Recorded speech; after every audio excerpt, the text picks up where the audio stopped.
Assalomu alaykum hammaga. Kanalimizning ashaddiy obunachilari va ashaddiy muxlislari. Mana bugun kurka jo'jalarga qanday yem beryapman men. Ya'ni 2 kun bo'lgan kurka jo'jalarga qanaqa yem beryapman. Hammasini bugungi videoda sizlarga ochiq o'yin ko'rsatib o'taman.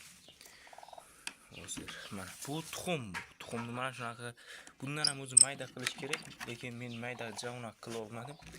O'zi mayda qilish kerak. Mana kurkamiz, hozir buni beramiz yemini. Bu videoni maksimal kurka boqadiganlarga tarqatib yuboramiz.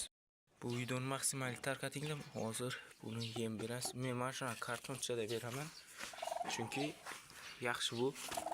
Mana o'ziniki axlat bo'lib yotibdi. Buni olib qo'yib qo'yamiz. Tashqariga. Xullas mana tuxumni mana berib oldik. Mana shunaqa qilib bu yoqda qo'qris yarma, mana shunaqa qilib kurka jo'jalarini boqyapman men. Yurtdoshlar, videoni maksimal tarqatib yoramiz. Ya'ni kurka boqmoqchi bo'lganlarga.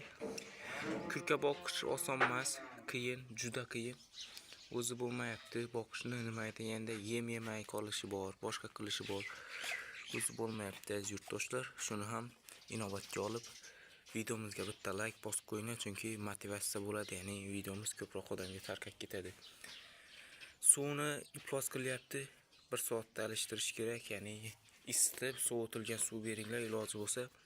Chunki shundan foydali suv yo'q hozircha bularga. Mana kurkamiz yotibdi, xullas. Mana shunaqa